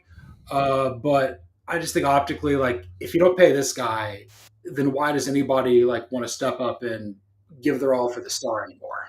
So one thing I'll just add, and like I said, I been getting crushed because I said overrated. Very good, but I think he's one-dimensional at times, right? And I'm looking at a game changer. And I look at a player that kind of pouts when things aren't going his way. And then you look at the back half of some of these seasons where the production is dipped and dropped. And yeah, you guys can throw me, well, he's kind of double teamed here. I'm not going to compare him to the all-time greats. I guess the point is both Parsons and the Cowboys are in the wrong here. And Parsons, made his comments months ago. He didn't need to be paid the highest paid non-quarterback in the NFL. He's kind of walking it back. But Jerry Jones also, you do need to placate a little bit and you need to pick up the phone when the agent calls. That's just bad business. And I think the fact that Jerry Jones has kind of been chiding and taking little shots, to me, it might be a situation where, no, I don't want him part of the organization anymore. And he's already basically came out, the kiss of death, he's dead to me. Let's just move him. Well, if that's the case, that's going to be a bottom 10 team in the NFL. Schottenheimer is going to be a 1-year head coach. They try to trade Dak in the offseason, and then you go out there and you just draft a quarterback and start over at that point. Because, like, I think as soon as you show any sign of weakness there with Lamb, with Parsons and Diggs, it just kind of means like this run is shot. Maybe it is. I know you're more down on the Cowboys than I am, but like this is the wrong time of year to be doing this. They should have gotten out ahead of this, but we know the Cowboys don't do that. Yeah. Different school of thought in Washington with McLaren, and he's got zero leverage. I know his agent thinks there's leverage. There's no leverage here. Like Adam Peters, you can tag him this year, you can tag him again, then you can let him walk as a free agent. Like I think, the wide receiver, the agent, he's kind of misplaying his hand, but we know this. Like when you're not happy, what do? You try to push back, you say certain things, you draw attention to yourself, And then all of a sudden, now we got to shed the light. We're talking about it. Here we go. We're writing about it. We're blogging about it. We're yucking it up on the mothership or Fox or XM, talking here on the pod about this. Now you've got the attention of the sports world. And now you think because of that, now let me play the fan base against the owner. Now, years ago, you maybe get away with that with Daniel Snyder, but, Peters to me is running a tighter ship. I think ultimately, they're going to pay this kid. And I think it would be career suicide if he tried to pull Le'Veon Bell. Yeah, also because he hasn't made big money before. I think he's a former third-round pick out of Ohio State, played a really strong high school player out of Indianapolis. Up to this year, he's been nothing but a good soldier in Washington amid so much dysfunction. You've got your best quarterback there since they were contending for Super Bowls 30 years ago. The Commanders, Washington, they have optimism here. Let's not put this flame out just yet. There's a chance where maybe you could catch the Eagles in division and maybe win the NFC. I don't know if a Super Bowl's really in the cards right now for the Commanders, but we did see Dan Quinn take the Falcons to one in year 2 at the helm there in Atlanta back about a decade ago. So it's hard for me to see the Commanders really achieving all they can if they continue to let this Terry McLaurin stuff hang over their head. This isn't some Brandon Ayuk nonsense from last year. That was so frustrating. He's not that good. McLaurin, if McLaurin was a first-round pick and not a third-round pick, we wouldn't be having this conversation. Yeah, it's a fair point. I mean, look, you want to have arguably your best offensive player. Well, your quarterback's your best offensive player, but you want to have him on the field because they obviously have a very good rapport. And also, too, to your point, when you're talking about contenders, not contenders, Washington made it to the NFC Championship. They're the team, I believe, that will push a team like the Philadelphia Eagles. So you think that's going to get rectified. All right, a lot of people are asking me, again, with the stuff going on with the 17 quarterbacks with the Cleveland Browns. So let me ask you this question to start things off. And if you answered it before, I apologize for repeating it, maybe for the new audience. Do you believe he will make the roster? I certainly hope so. I think that because of his last name, he fell probably 3 rounds further than he should. Tyler Shuck was a 2nd-round pick. You think because of his last name? Mm-hmm. Yes. So you think – so go ahead. I'm going to give you the floor. The conspiracy. Go ahead and fire away. If his last name was Smith, it's the same sort of thing with Arch Manning. If their last names was Smith, we'd view them differently. Shedeur Sanders won at 2 places that are very hard to win at in Jackson State and Colorado. He got better, 4-star recruit out of high school. His prototype translates. He's got the same sort of things that make Geno Smith good, made Matt Ryan good, made Kirk Cousins. Who's his comp? Who'd you comp him to? Geno Smith, which in retrospect, coming out of West Virginia, borderline first-round pick, really been able to salvage his career. It just really depends on where you go. Dylan Gabriel's tiny. Dylan Gabriel's old. He's left-handed. This isn't going to work. I can't believe they drafted him. I agree to that. Pickett's a bust. Agree to that. Joe Flacco, it should be Flacco grooming Sanders at this point. And I think that Jimmy Haslam said this was an Andrew Berry pick. Well, Andrew Berry knows what he's doing. Kevin Stefanski knows what he's doing. I brought that up, not to cut you off. I brought that up because I said when an owner comes out and says that, then now the floodgates open up where he's like, well, if I'm driving around, you ask me on a Saturday if I'm drafting a kid. No, he threw it on Berry. I'm wondering why he threw it on Berry. Because he's freaking out about what's happening at his alma mater of Tennessee because they don't have a quarterback. Basically, the Browns and the Tennessee Volunteers are so interconnected for the Jimmy Haslam of it all.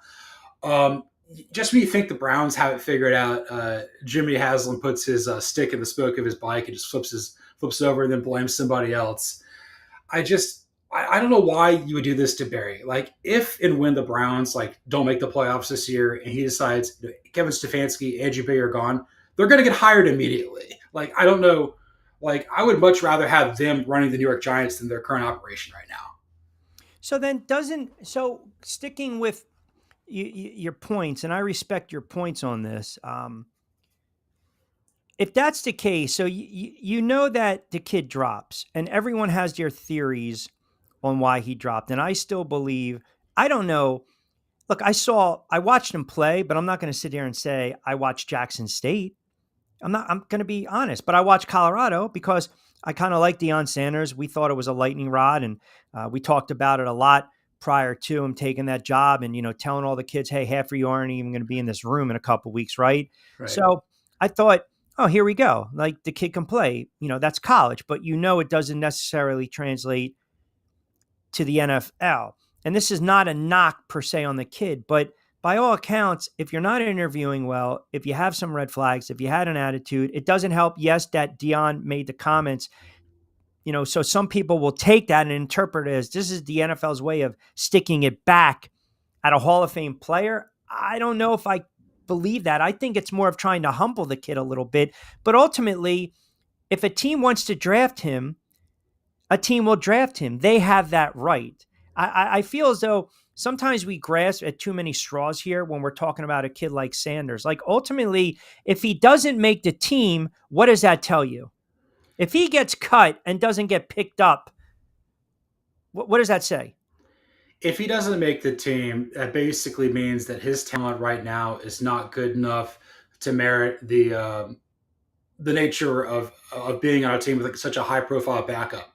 This is why Tebow didn't work, among many reasons. This is why Kaepernick didn't work. Like, when you've got a backup who's just like constantly in the news cycle you're talking about, and your play doesn't back it up, the NFL teams really can't handle that. They got to be really locked in. They got to block out all the noise. But if the noise is coming in, that doesn't help. And I think, like, for as much as I love Deion Sanders, my favorite NFL player of all time, absolute legend, just so many good things. Congratulations on doing better with cancer and everything like that.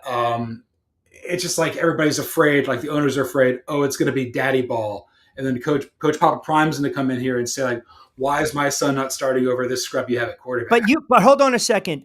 You can say that, and some people have commented that because, again, but coaches don't want that distraction. Right. They don't. And the listeners, some of the listeners don't get it. Like, I got enough to deal with. I need to win football games. I need to have a healthy roster. I got to worry about travel and guys getting ready and getting up and watching film and an owner breathing down my back because I'm a dead man walking head coach. The last thing I want is to get a text from someone who said, Deion texted me, or Joe Smith texted me, or Arch texted me and said, why are you not playing my kid?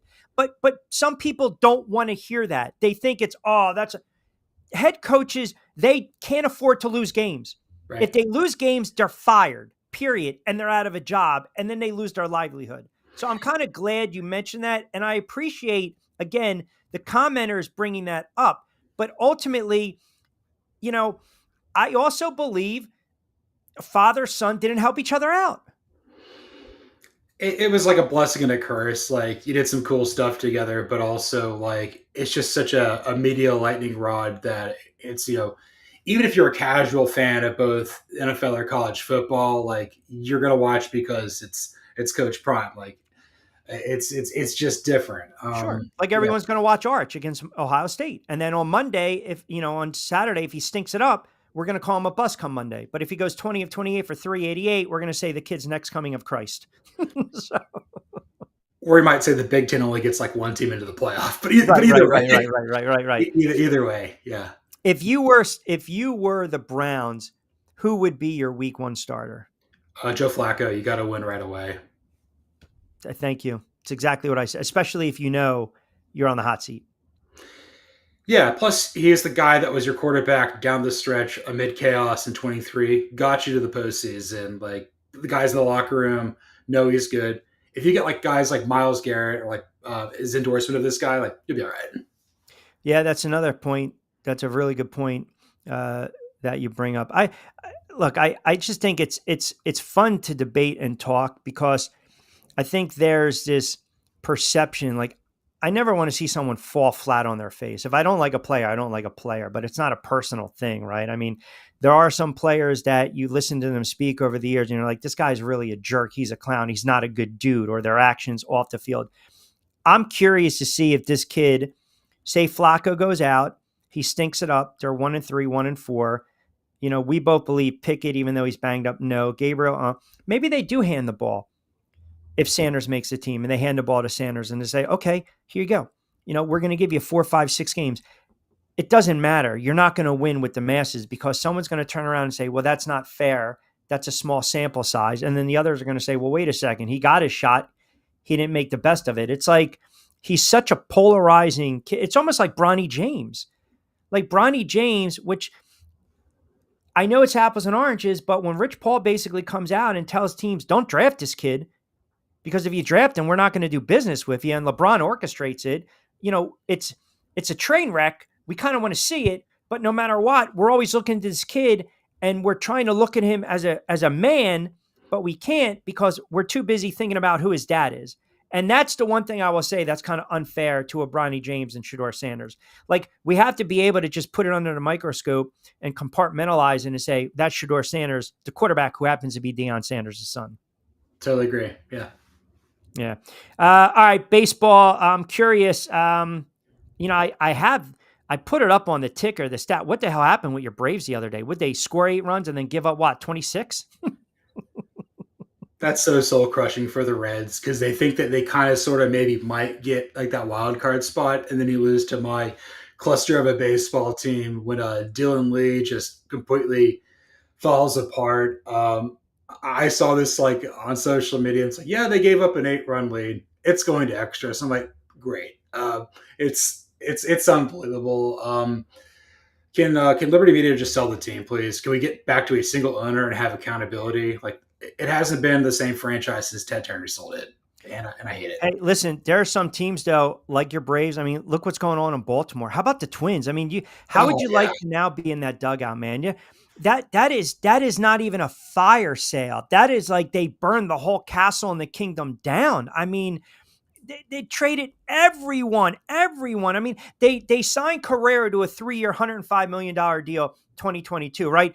That told me we're going for it. We're going to be a legit contender. And oh, by the way, now he's back with Houston. I mean, they just sold off players. They stripped that team down. I mean, unbelievable, right? Duran, Castro, Bader, France. I mean, oh my goodness. I think they've got 2 players under contract for next year. One of them is Buxton, who just wakes up and gets hurt. So like, it's brutal. I mean, like the people in Minneapolis are still just really going through it with kind of like their sports. Trying to think of the word is like playoff drought. Obviously, right. The Timberwolves are really good right now too. Twins are awful. I'm really, really down on the Vikings. I don't really follow hockey, but like this Timberwolves. Yeah, the Timberwolves. That's fun. I mean, all it takes is one team and some extra flexes. That's all you need because like. Did you like the move by the Phillies? They bring in the closer, but the Bader, I thought if you look on the surface, that's certainly an upgrade to their outfield. Yeah, I think that they're really trying to catch the Mets. Like it's neck and neck, but I always kind of feel like the Mets are just like a little bit ahead of them.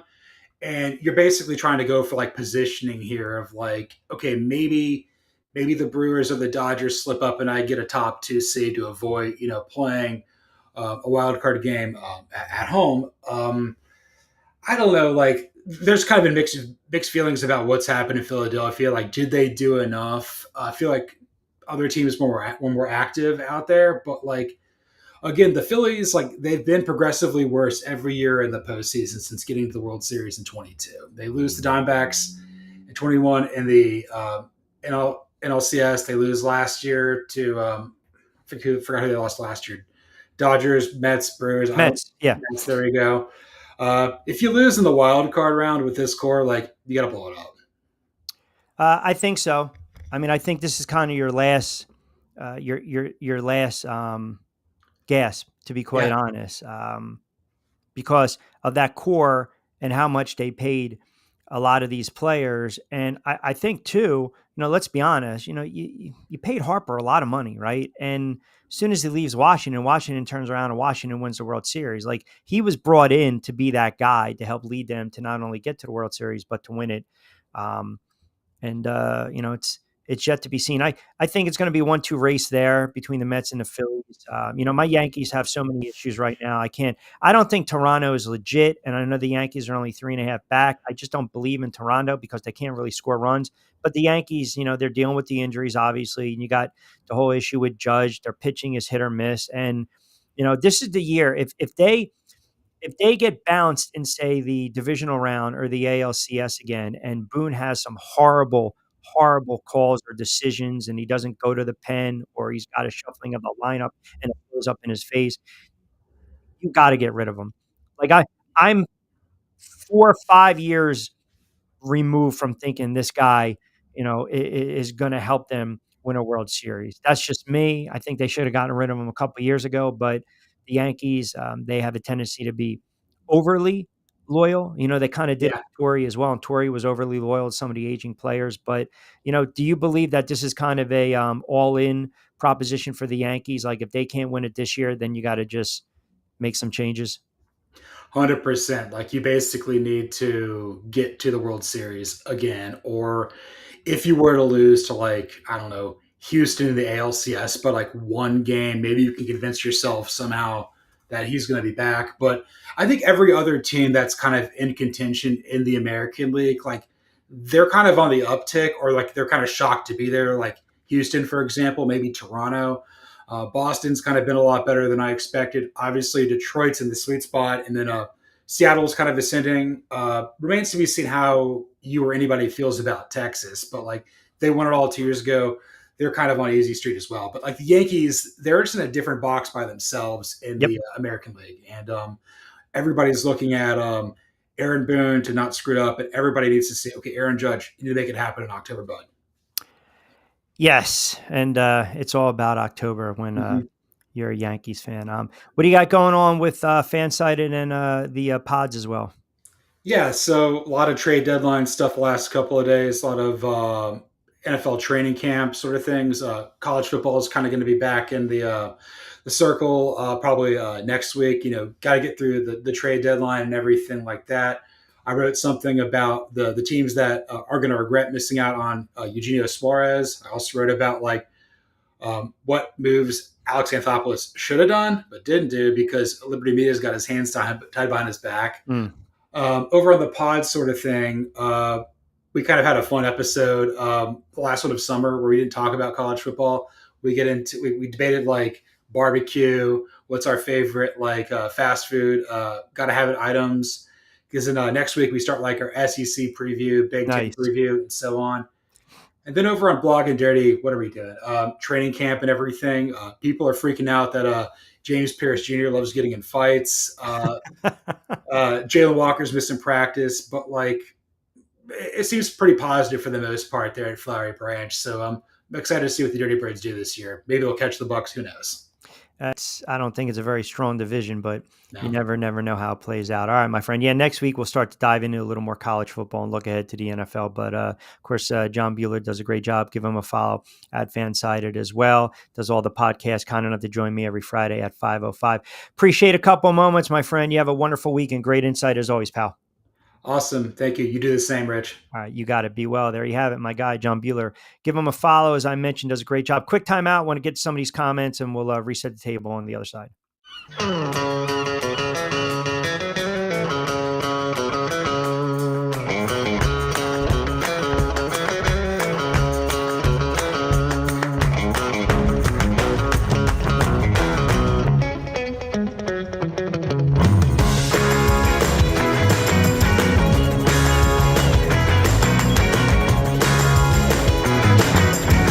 This is what the Down Beach Seafood Fest is all about. It's about community, it's about friends, it's about culture, right? The food culture in Atlantic County is rich.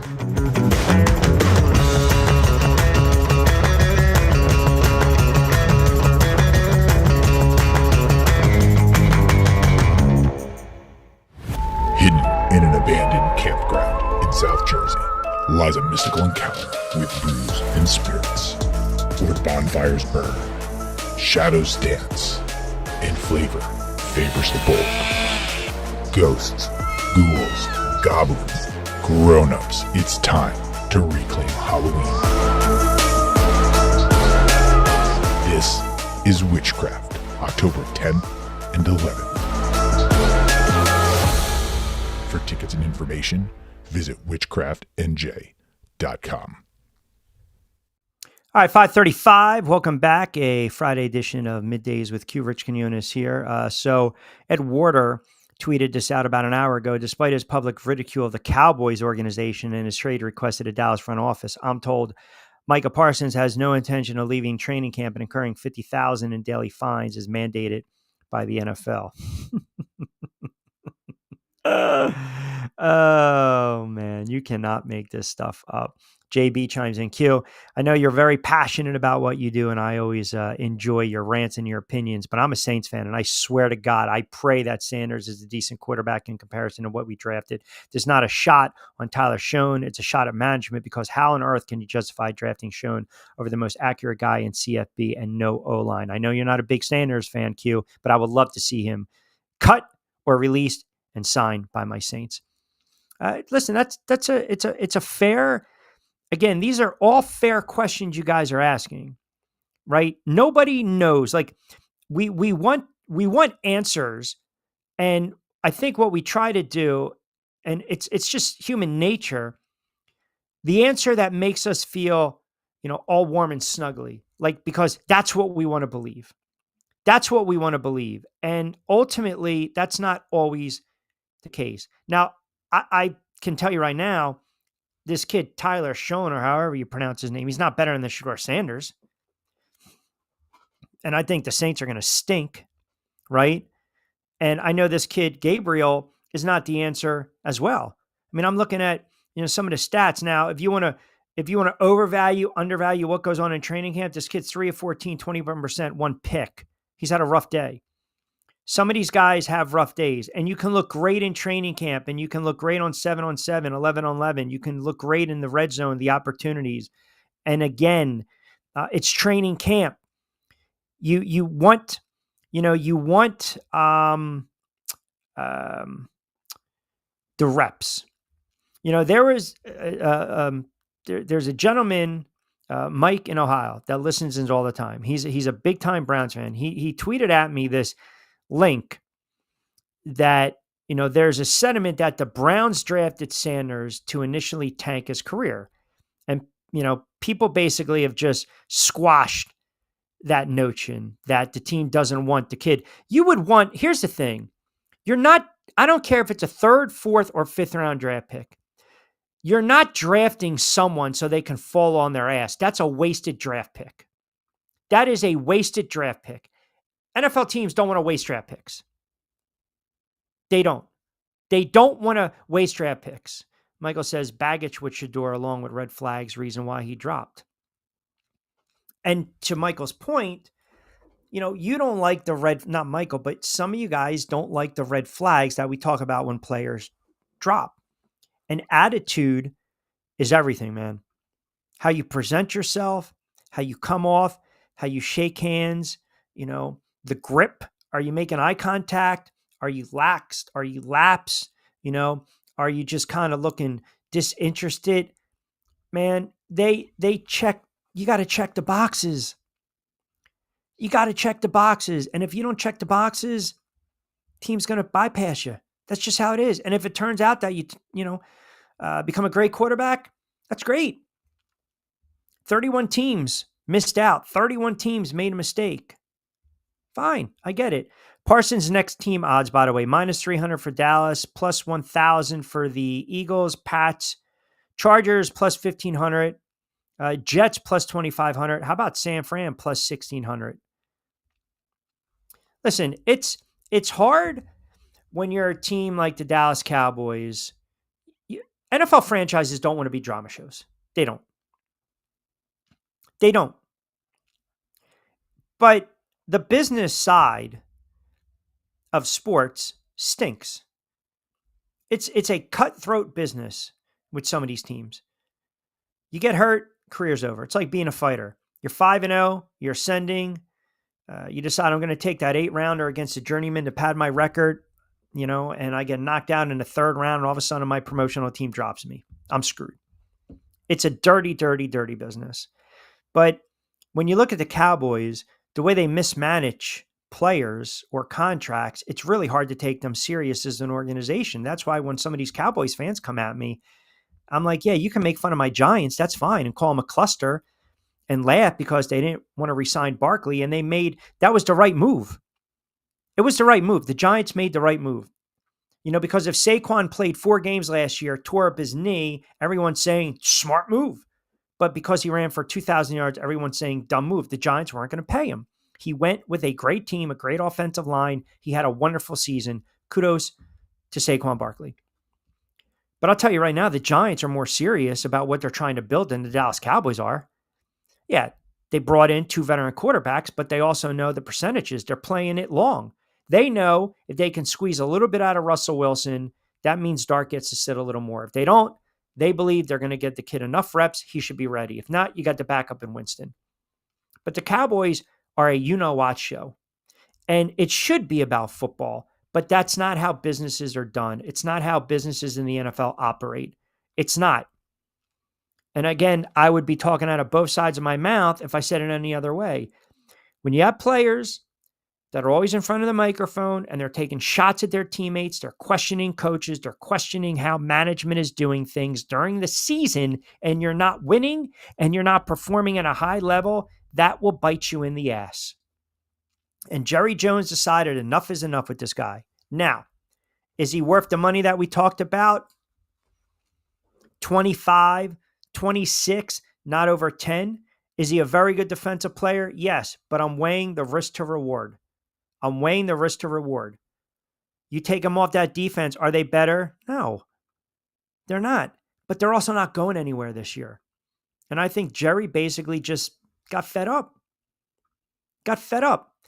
Whether it's the right way to be or not, he misplayed his hand. And Micah Parsons is not doing right by blasting the organization either. And you're never doing right when you're trying to have fun doing a pod or a radio show and you're ripping your teammate it up and you're throwing flowers all over the opposition, And yet, when it's time to give a little credence and a little respect to the guys that are on the battlefield with you, you're making fun of them because they dropped a pick. That doesn't sit well in an NFL locker room. It just doesn't. Whether you want to believe that or not, that's a fact. It just doesn't sit well. I don't know how it's going to end in Washington. I don't know what's going to go on in Dallas. And as I mentioned, who the hell knows what the Browns are thinking?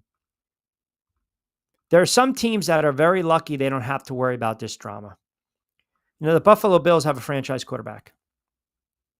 They have a franchise quarterback. Baltimore has a franchise quarterback. Eagles have a franchise quarterback. New England, they got a young quarterback that they believe is a franchise quarterback. Cincinnati has a franchise quarterback. Pittsburgh Steelers, they're going to be in the same boat Cleveland is because Aaron Rodgers is not going to last the season. Aaron Rodgers is going to hem and haw. Aaron Rodgers is going to miss some passes. Aaron Rodgers is going to pout, and they're going to be 3-6, and everyone's going to talk about, is this it for Aaron Rodgers? Is this it for Mike Tomlin? Cleveland and Pittsburgh, AFC North, see you next year, same boat. In Tennessee, they got a rookie quarterback, growing pains. Indianapolis, they don't know what they have.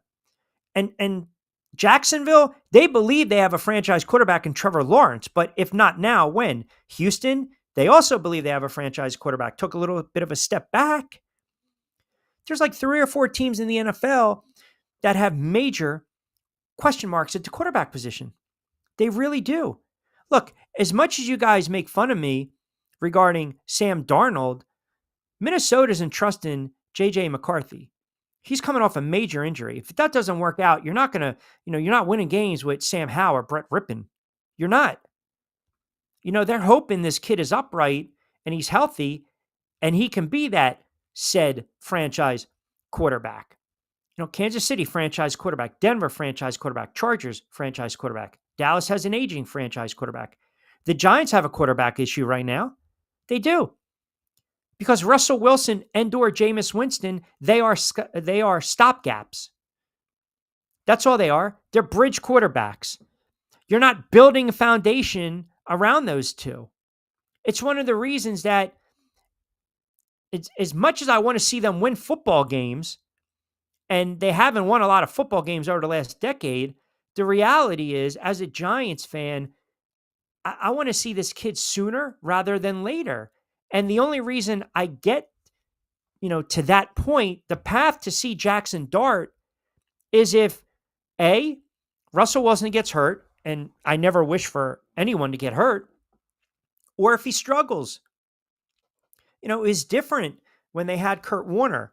Kurt Warner was still dealing with some of the fumbles and his hand injuries. And they knew Eli was the franchise quarterback. And it was a bold move by Tom Coughlin. You don't turn around and have a future Hall of Fame quarterback, and that's what they did. Now, he wasn't at the time. I mean, he had a great run with the Rams and then had that second arc of his career, if you remember, with the Arizona Cardinals. But that was pretty gutsy. The Giants were 5-4. They were actually 5-2. They just beat Minnesota. They had a really big win on the road against Minnesota. They put up 34 points. This is 2004. They put up 34 points. They looked really good. I mean, I remember that game. They went in there and Warner didn't put up a lot of numbers, but they ran for like $165 and they played great defense. And they just kind of, they had their way with Dante Culpepper. And that was a nice win for the Giants. But then they come back and they lost to the Bears and they lost to Arizona. And that's when Coughlin decided, well, I'm not going to start, right? I'm not going to start Eli against Philadelphia. That's not going to do that. So they came back and they started him. I believe it was against the Atlanta Falcons. That was his first career start. And the Falcons were a good team. They were like 7-2, 8-2 at the time. And Eli stunk up the joint. He was horrible. He was absolutely horrible. But they stuck with it. They wanted to see what they had, and they had that horrible losing streak. And then if you remember, Sunday Night Football, Tiki takes it in late against the Dallas Cowboys. And then they said, okay, now we got a whole offseason. We can build. And they turn around in 2005. They win a division. They go 11-5. They didn't do anything in the playoffs. They got blanked at home in an ugly loss against Carolina. But they were trending. They made the playoffs again in 2006. They won a Super Bowl in 2007. Then they knew they had their franchise quarterback. Right now, you got to see if you have your franchise quarterback in Jackson Dart. And I'm not suggesting or saying he's going to be the next Eli Manning. I'm not saying that. I don't even know if he's going to be Kerry Collins. I don't know if he's going to be Kent Graham or Daniel Jones or Danny Cannell. I don't know. Or Phil Simms. I'll take that. We don't know. But if you're a Giant fan, you know that that position is in limbo. And you're not going to win long-term with Russell Wilson. You're not. So if this team struggles a little bit and they lose to Washington, they lose to Dallas, they lose to Kansas City, they lose to the Chargers, you don't want to start a rookie on the road, but the Saints aren't going to be very good. You got to get them out there. And that's the difference with some of these teams. They have their quarterback position set. And if you have your quarterback position set, I mean, that's half the battle, man. That's half the battle. Some of these teams, Cleveland has no idea. The Jets are hoping they can squeeze blood out of that stone in Justin Fields. The Jets, if you gave the New York Jets truth serum right now, and if you said, okay, you've got Justin Fields, he's healthy. All right. Okay, fine. We know he's dealing with the toe stuff, but let's just say he's healthy. He goes out there. He plays 17 games. Okay. He goes and he throws for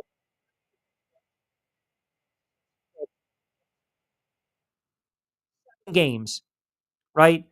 And maybe they're right in the mix and then they have a little bit of a slide, but they play really hard. The Jets are going to sit there and say, hey, we've got our franchise quarterback. But they need to know. They need to see it first, or they're going to be right back in the drawing board. It's one of the reasons, it's a 2-year contract. Low risk, high reward. But the Giants, the Browns, Pittsburgh, some of these teams are they're in flux. The Saints. I mean, if there was a spot for Sanders, it almost made sense. It would have been New Orleans. I mean, Spencer Rattler, Tyler Schoen, they're going to be bad. You're going to ride home with those guys? No way. That team, that franchise, I mean, they've got issues. They have no stability at the quarterback position. And as I said, there's, 10 teams in the NFL that really know what they have in a quarterback. And those teams that I mentioned, Cleveland, the Jets, the Giants, the Saints, the Colts, they have no idea what the hell they have. They don't. They really don't. Then you got teams that are taking shots with retreads. Geno Smiths of the world, the Sam Darnolds. They're banking on those quarterbacks to duplicate, what they've done over the last year plus. And that's when you're dealing with a journeyman quarterback, that's scary sometimes. Like, you guys know, I like Sam Darnold. I was happy for Sam Darnold. I thought he played exceptionally well. Nobody saw his numbers last year. He just was fantastic. But is it realistic to think Sam Darnold's going to go out and throw for 35 touchdowns, 10 picks, and 4,500 yards with Seattle? I don't know. Paid him a lot of money. Geno Smith, right? Geno Smith, I give Geno Smith a substantial amount of credit because Geno Smith's career was at a crossroads, man. It really was. I mean, if you kind of look at the arc of his career, Geno Smith's drafted by the Jets. Geno Smith was a second-round draft pick. Geno Smith showed you a little bit, then all of a sudden got in the fight with the teammates in the locker room, had a cup of coffee with the Giants. The best thing he's known for with the Giants is that when they benched Eli, Geno Smith got that one start against the Raiders. Then he was with the Chargers, but then he hung in there with Seattle. And I attribute that to the coaching staff. He hung in, and then he blossomed into a serviceable quarterback. He blossomed, but make no mistake about it. The Raiders are looking at Geno Smith saying, hey, we want last year's Geno, 2020 Geno. We don't want 2016 Geno. Which guy are you going to be? So I still think those two spots, the quarterback position is not as solidified as we think, but it'll be an interesting watch. All right, quick timeout. We'll take you up to 6, and then we'll close things out. Hidden in an abandoned campground in South Jersey lies a mystical encounter with booze and spirits, where bonfires burn, shadows dance, and flavor favors the bold. Ghosts, ghouls, goblins, grown-ups, it's time to reclaim Halloween. This is Witchcraft, October 10th and 11th. For tickets and information, visit witchcraftnj.com.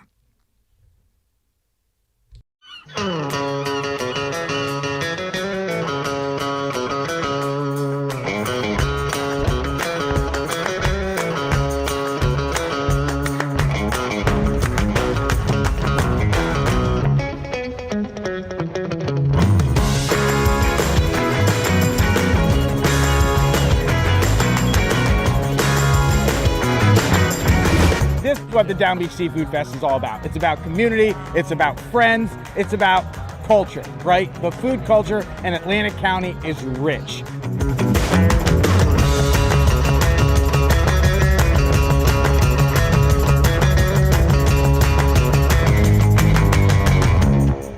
Hi, I'm Bruce Pascoe. I'm very fortunate. Years ago, I found something that I genuinely like to do, and it's something that helps other people. What I do is help people transition from traditional health insurance into Medicare. I've been doing it here in Atlantic County for more than 20 years. If you're getting ready for Medicare, call me for a free consultation. 609-484-9800.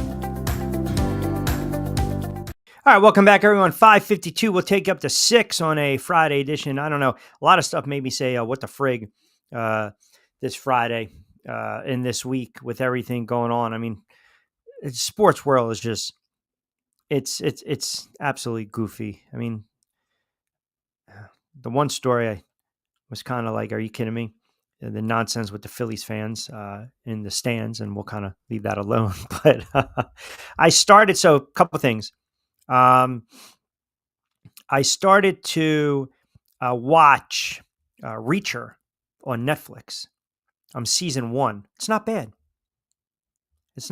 I'm going to have to give it a little more time, but it's not bad. And I finished, what was the other show?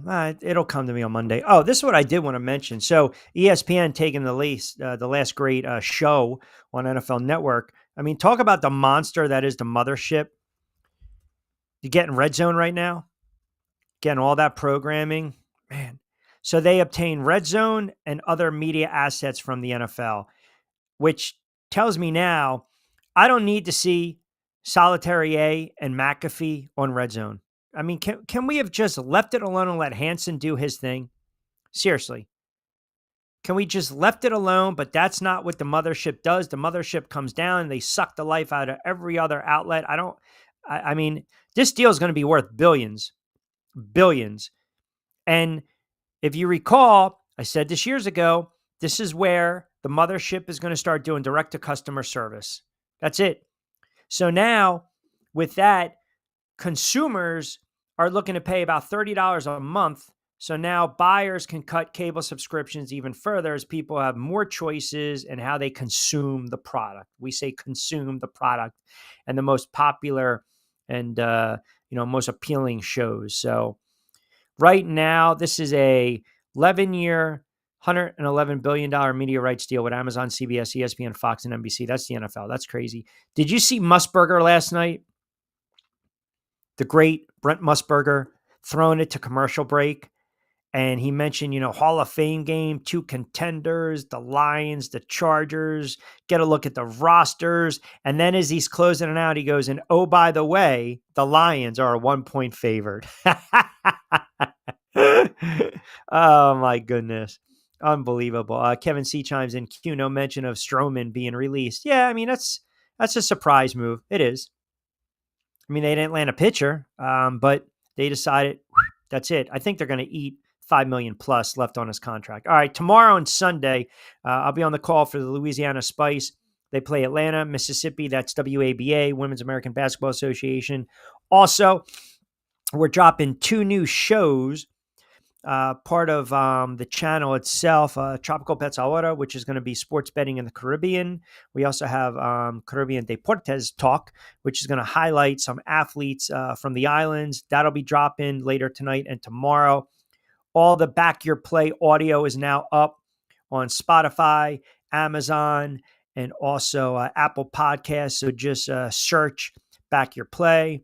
And then, as I mentioned, right now we have an event Tuesday. We have a remote. So no show Tuesday, but we'll remind you on a Man Up Monday for that.